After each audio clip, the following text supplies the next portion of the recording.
isolation is just not good. Yeah. We are not to live in a silo. No man is an island, right? And Yeah. so having a community around us, and it doesn't have to be community, doesn't have to be a big, area. It doesn't have to be a lot of people. It could just be a small social connection. Social interaction is really good cognitively, emotionally, psychologically, physically. We need touch, we need conversation, we need all of those things. And so the more that we're able to connect with one another, I believe that that's an opportunity for us to hear ourselves or to feel heard. It's an opportunity for us to also find out that we're not in this by ourselves and to Mhm. find out there is support and there are people who are there to help you and navigate whatever challenges you are going through. Welcome to The Functional Edge. I'm Dr. Julia Ward, and this is where science meets real-world strategies for living healthier, sharper, and stronger. From uncovering hidden environmental toxins to unlocking peak performance and mental clarity, we cover it all. Ready to take control of your health and thrive? Let's dive in. Welcome to the Functional Edge podcast. I'm your host, Dr. Julia Ward, medical director and founder of Balanced Body Functional Medicine. Today, we're honored to welcome Nettie Jones to our show. In this episode, Nettie will be sharing insights on psychology and counseling and offering expert guidance to help you navigate your health journey with the latest advancements in functional medicine. Stay tuned for an engaging conversation that promises to empower and inspire your path to wellness. So, Nettie, thank you so much for being on, and I'm going to turn it over to you to let you tell us a little bit more about yourself, and then we'll get to some questions. Yes. Well, thank you so much, Dr. Ward, for having me on the show. I'm so excited about chatting about those things that I'm so passionate about. I am a licensed psychotherapist and have been practicing for probably over 25 years. I have grown to love what I do and specialize in working with women and women's issues. So, whatever it is that we women deal with is kind of what I do from anxiety to depression, the very common themes or common things that we women experience in our lifetime. So, yes, I am excited to chat about those things. Awesome. Awesome. Well, let's start with some questions about chronic stress and sort of understanding this modern epidemic, if you will. Chronic stress seems to be at an all-time high, especially with today's fast-paced lifestyle. How do you define chronic stress and how is it different from short-term stress responses? Yeah. Julia, chronic stress, now we're labeling it, we're giving it a name, and I think it's really good when people can say, oh, this is what I'm experiencing, and what do I do about it? So that's always helpful. But chronic stress is just stress that has been prolonged for an extended period of time. As opposed to, short-term stress, but that's our body's fight or flight, it's more acute. It's something that happens, it's more immediate, right? And it signals us to say, hey, listen, something's not quite right here, so that you can Mhm. attend to whatever it is. But chronic stress is long lasting and it starts to affect us physically, emotionally, and psychological, our wellness in those areas. Yeah, absolutely. So, what are the most common physical, emotional, and behavioral symptoms of chronic stress that often go unnoticed? Yeah. I think a lot of us, especially women, we operate in this space of doing, right? And so those things that we experience, we kind of minimize them. So it could be, physical symptoms could be tension, headache, abdominal problems. And as it relates to, cognitively or emotionally, it's poor focus, irritability, memory impairment. So those are very subtle things that are associated, with stress or chronic stress. But because we're always operating in this space, it just becomes something that we just move through. Yeah, you just get used to it. Yeah, Like, this is you my said norm now. I'm just always absolutely, irritated absolutely. and angry or Yeah, whatever the symptom might be. yes, Yeah. I'm always an angry woman. Right. So, how does chronic stress contribute to physical health issues such as heart disease, hormonal Mhm. imbalances, or immune dysfunction? Yeah. One of the things, and I am constantly telling clients, there is something called chronic stress. And these things lead to disorders and diseases, right? And so when we look at heart disease, hypertension, elevated heart rate, and so all of those things, plaque buildup, these are things that contribute to our physical health that could impair that, and then so we start looking at things like, our hormones. And so those things can have an impact on us as well. Yeah. Yeah. So, in your experience, what are the most overlooked causes of chronic stress? Like, are there primarily external factors, or can internal patterns and beliefs Hmm. also play a Hmm. significant role? Well, I think it's a lot of it could be a combination of both. I think it's individualized. I think people experience things very differently, but there are some commonalities, right? And Hmm. so, I think one of the most things that most people experience is, I call it stinking thinking. It's the negative self-talk, right? It's the ruminating. It's, replaying very stressful situations, relationships, finances, right? And job related. 95% of my practice is working with women. And I find that a big part of their stress comes with their occupation. So occupationally, financially, and these create a lot of stressors. And so you find that this is ongoing, ongoing, ongoing, ongoing. And so I Yeah. think those are the subtle things, but Yeah. yet very, very prominent. Subtle, but very prominent. It kind of sticks. Yeah. Yeah. I think it's interesting how our brains just automatically keep kind of focusing on the negative. Yeah, And I guess it's our brain trying to keep us safe, but it can be really debilitating if you're just constantly focused on absolutely. It that keeps us stuck. negativity. Yeah, it does. It keeps us stuck. Yeah. So what role does lifestyle medicine play in mitigating the effects of chronic stress? Oh my gosh. Oh wow. Huge. Yeah. Huge, and this is the deal.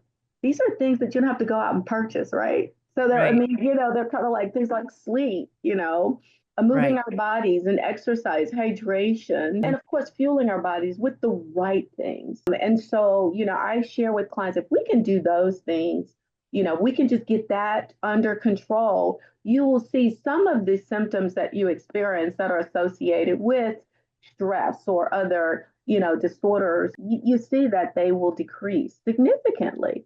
Maybe Yeah. not all the way, but it's a good start, right? Right. It's a Right. good Just start. get some of those basics out of the way. Yeah, and then making sure you're managing your stress, having good coping mechanisms, having a good social support system, people you can speak with and talk to, and then making sure you're in a healthy environment. Yes. Yeah. So many people struggle to recognize the early signs of depression and anxiety in themselves or loved ones. What are some of the subtle warning signs that people should be aware of? That's a huge question, and I say that because the word subtle is a word that's often used, but then in retrospect, if we're talking about looking at someone, we recognize these were the signs, right? So you know what I mean. In Yeah. after the fact, while it's going on, we minimize. Oh, they're just Right. tired, they're fatigued, they're irritated, they're Yeah. not feeling well, those kind of things, right? As opposed to just kind of digging a little bit deeper and seeing what's going on there. So they are subtle but they are very common. They're Hmm. like textbook. And so for, with depression, the sadness, feeling of being worthless or not feeling that you have purpose, those things that Hmm. you enjoy doing, you no longer do, you isolate yourself, Hmm. sleep disturbance, those are just kind of hallmark to depression. And then you look at decreased appetite, an increase in substances, something like, drinking more alcohol Hmm. or using drugs, not just recreationally, but also to kind of self medicate Right. those. And again, this is a change in behavior. This is a change in how a person, is. If you are Yeah. observing a loved one, and or if you find yourself doing some of those things. And when I speak with my clients who have had recurring or have recurring episodes or bouts or experiences with depression, I often say, okay, so what are those things that indicate that you may be going down that little pathway again, And Mhm. so, okay, are you isolating? Are you not going and doing the things that you normally would do? Are you having problems sleeping? And of course, physical, there's headaches and abdominal problems and, those kind of issues as well. Yeah. Yes. And again, I find it interesting that it's so much easier for us to see signs of depression, anxiety in our friends or other people that we care Mhm. about, but not so much in ourselves. Absolutely. Absolutely. And for a lot of us, we've been in this space for such a long time, it feels like it's just what we do. And it's almost as if when you're around people, it's like, lights, camera, action. How's it going? Oh, everything's fine when it's Yeah. really not. And then it gets to the point for some that they can no longer, play the part. All Right. they do is they avoid They being. avoid, they start And isolating. so Yeah. right, and so Yeah. self-isolate, absolutely. So Yeah. yes. So depression and anxiety can manifest physically, not just mentally. Mhm. What are some of the physical symptoms that might indicate someone's struggling with one of these conditions? Yeah, that's the deal with anxiety. I tell you, it feels like it could be something physiological, and it does. It actually, you can measure it, right? You can Yeah. measure it as a physician. I can come in and my, heart rate may be elevated, my blood pressure may be high, my pupils may be dilated, all of those things. I may even experience, some chest pain, difficulty breathing, numbness, all of Mhm. these things that can feel Mhm. like, a heart attack or something like that. But actually, after it's ruled out clearly, you start to see that these could be symptoms associated with anxiety. So for a lot of us, and I share with clients all the time, I suffer from panic attacks, right? And so recognizing what that is and how I can manage it gives me an edge on managing that for myself. But yes, for sure, anxiety can be physiological in nature. And as it relates to depression, if it's, where you're to the point, excuse me, where you're just not move, want to get up and move and take care of yourself. And for some people, they experience a lot of fatigue, lack of motivation, and extreme, like I said, fatigue or feeling tired. And so, yes, these things can be physiological. And like I say to most clients, is that anxiety and depression is like an old married couple. They kind of go together. They So do. They where go hand in hand. anxiety is, depression is lurking, where depression is lurking, anxiety, and they just kind of connect. Yeah. Yeah, absolutely. They overlap Um quite a bit. Yeah, and I can tell you from personal experience, just looking at some biomarkers on myself after going through like a particularly stressful time, it Hmm. really does have an effect on like blood sugar regulation, even on my cholesterol. It just like there's all kinds of physical manifestations. How does chronic stress contribute to the development of depression and anxiety? Is it always a causal relationship or are other factors playing a role? Well, both anxiety and depression are multifactorial in nature. Yeah, I don't necessarily know that there is just one no. determining factor. Yeah. And so, we all deal with things very differently. So some people have really healthy coping mechanisms. And let me just say this. Healthy coping mechanisms for me today in this space in my life may not Mhm. be the same healthy coping mechanisms I need 5 years from now. So I have to Mhm. make sure that my mechanisms kind of match where I am and that they are appropriate and that they work and they're healthy, right? And so Yeah, some people lack that. And then you can be predisposed for depression and anxiety. Those sure. are things that definitely, can happen. And then we look at, depression, is it situational? If you've just lost someone close to you in your family, if you've lost a job, if there Mhm. is, a life crisis, or if you've got some health challenges, these are all things that can warrant, and you present with those symptoms that are consistent with depression. And so it is one of those things where there are oftentimes multiple things that can contribute to one having an onset of depressive episodes and or anxiety. Yeah, yeah.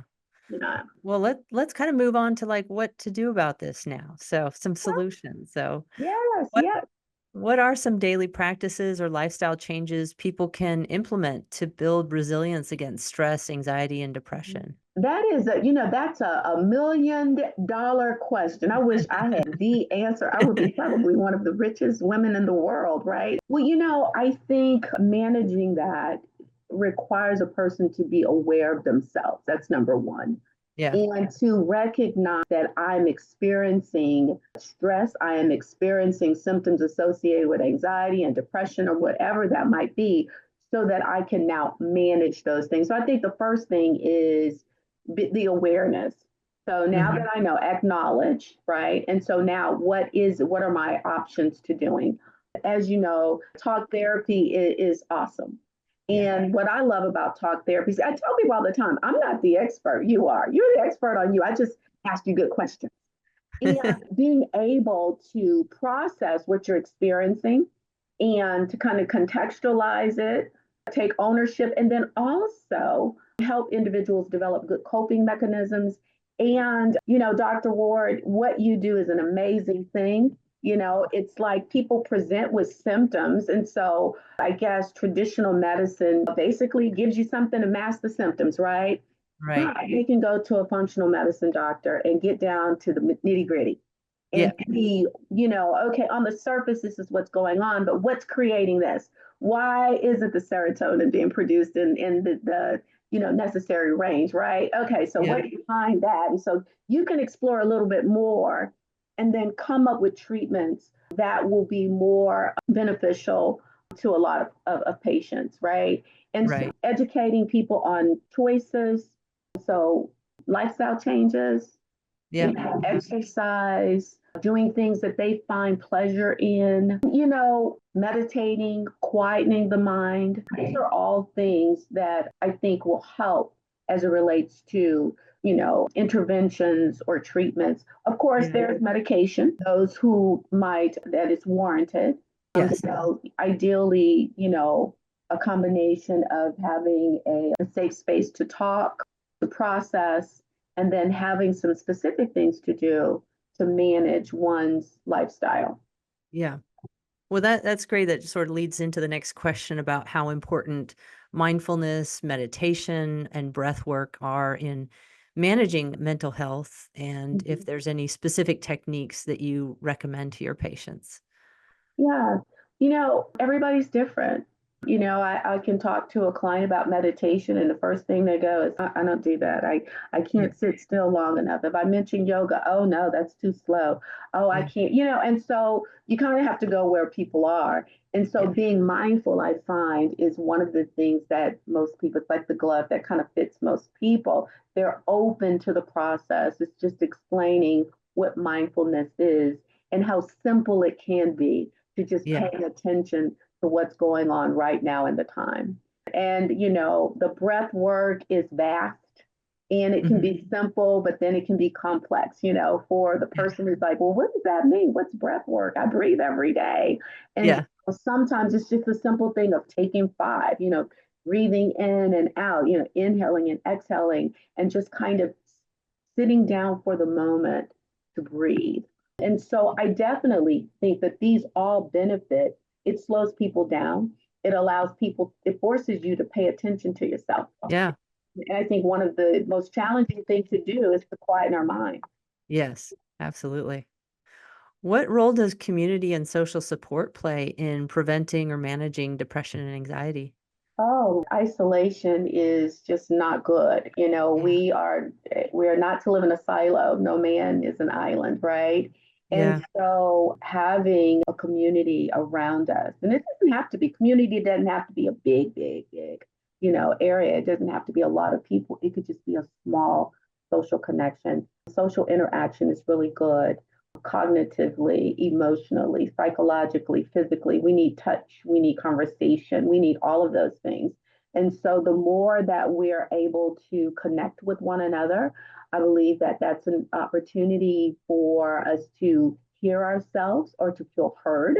It's an opportunity for us to also find out that we're not in this by ourselves and to Mhm. find out there is support and there are people who are there to help you and navigate whatever challenges you are going through. And then just sometimes some people just to say, hey, I miss you. It's good seeing you. And that just feels good. Yeah. So, yes, definitely community and connecting and having a support. And, this is really interesting, I find, but it happens more than I would like to hear, is that there are a lot of people who are very isolated. They Mhm. relocate for jobs. And, being an adult and trying to find friends, it's like, when you're a kid, you walk up and go, hey, would you like to be my friend? But, as an adult, that makes it a little bit more challenging. So people relocate for whatever reason, for their jobs or life, right? Yeah. And so connecting with people may sometimes be very difficult.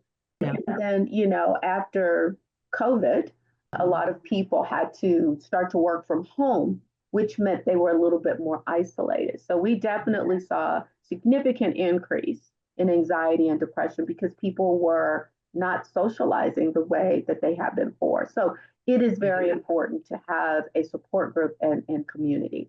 Absolutely. So how can individuals become more self-aware of their mental health state before reaching a point of crisis? Recognize that, having these conversations like what you're doing on your podcast is so important. The more we talk about mental wellness, and I always try to Mhm. say wellness because it's something, when you say mental, Mhm. you say health, it will shut people down.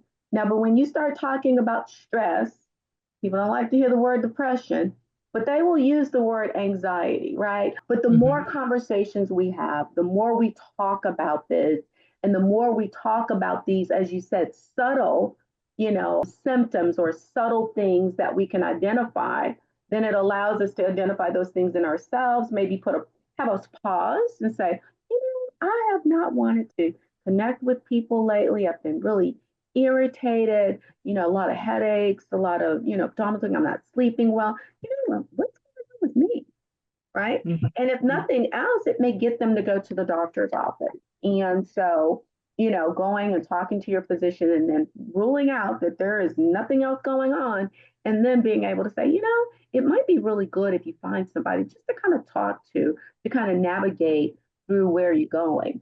And the Yeah. more we talk about talk therapy, a fancy name is psychotherapist. But when I say talk therapy, it's more palatable for people. They're Yeah. more inclined to want to, talk. And so that is what I believe. We have to, shout it to the mountaintops, and we have to talk about mental wellness, and we have to include it in wellness. And it's just not the physical. It needs to be the whole wellness, Yeah. body and soul. Yeah. Absolutely. What's the best way to help without being overbearing or dismissive? Yes, that is such a fragile one. And I think the first approach is to approach it with love Mhm. and concern, you know, and just say things like, I noticed that lately you've not been yourself, how can I support you? What can I help you with? I think a gentle soft touch, and instead of saying things like, I think you're depressed, I think Yeah. something's wrong with you, Yeah. but Yeah. asking them, what's going on? And sometimes people will share what's going on. And then you're able to say, oh my God, well, that makes sense that you've been, behaving this way, or you've kind of pulled back. Yeah. Um, and so, what are some of the things that I can do to kind of help support you where you are? Who can I help? Who can I contact for you? Those are the kind of things I think, coming from a place of love and concern and being compassionate, Right. patient. And I think, that's the hard part. Sometimes we get a little frustrated.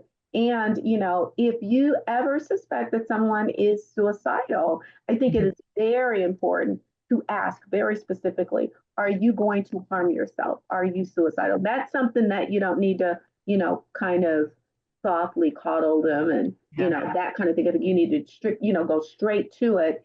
And then, of course, if you do feel that that's the case, then get them some support Yeah. immediately.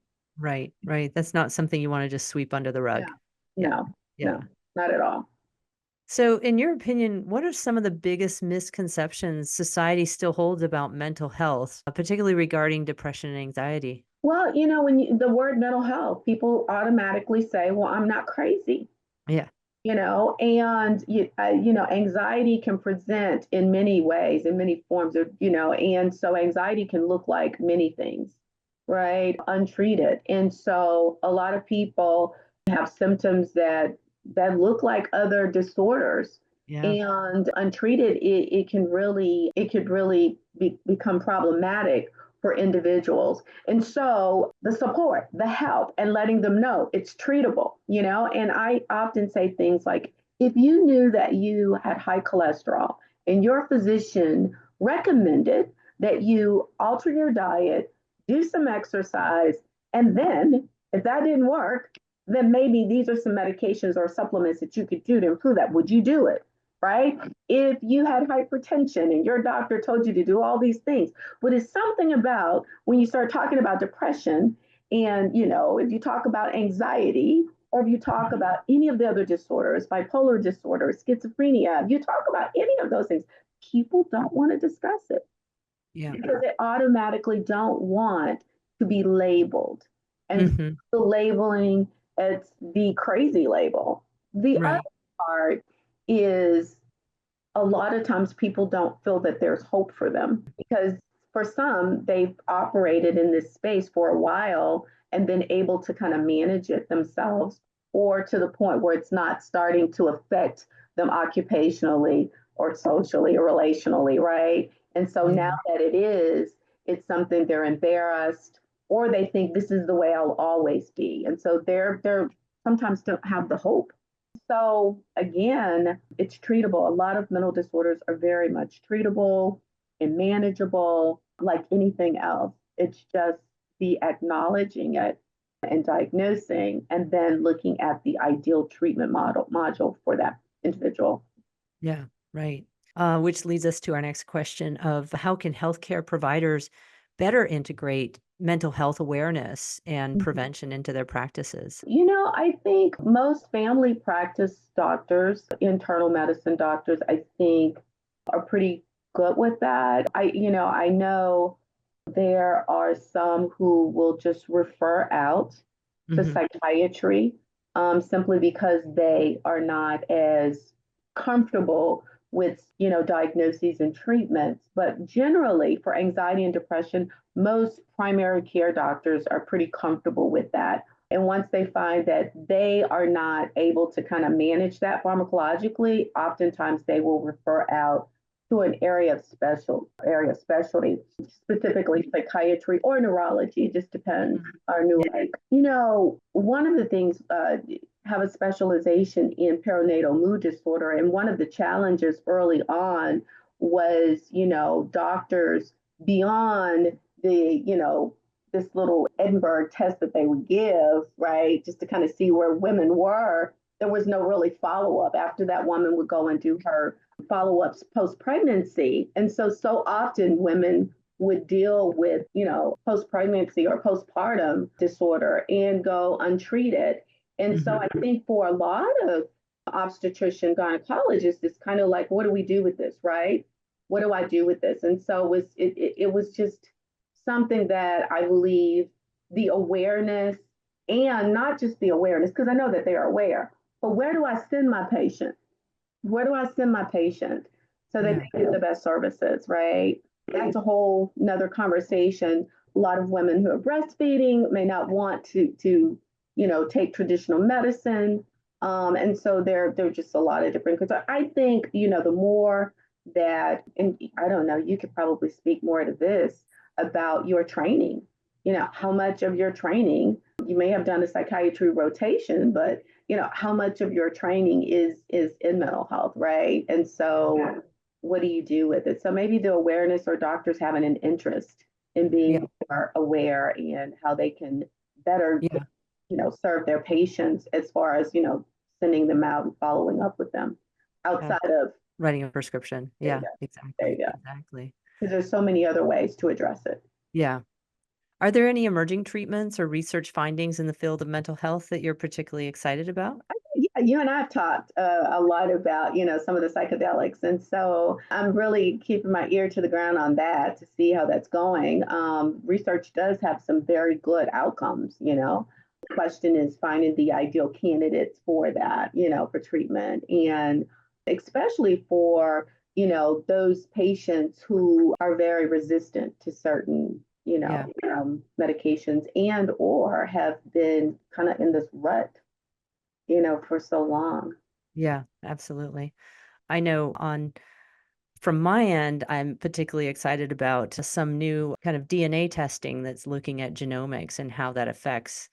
Yeah. Yes, yes. So, definitely, there's a company that will, and it's a nice easy test because it's just a cheek swab, but you get so much detailed information about so many different, these SNPs or single nucleotide polymorphisms and how it affects, your production of neurotransmitters, your absorption of vitamins, your propensity for, different things. And it's never just a one gene kind of a thing. There's no one gene for depression or anxiety. It's a conglomeration of multiple different things.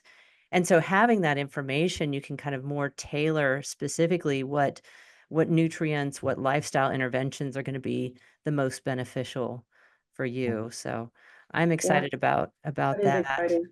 Yeah. And of course, we've been offering ketamine therapy here, and that's ideal for people who do have treatment resistant Hmm. depression, anxiety. It's been great for those with PTSD.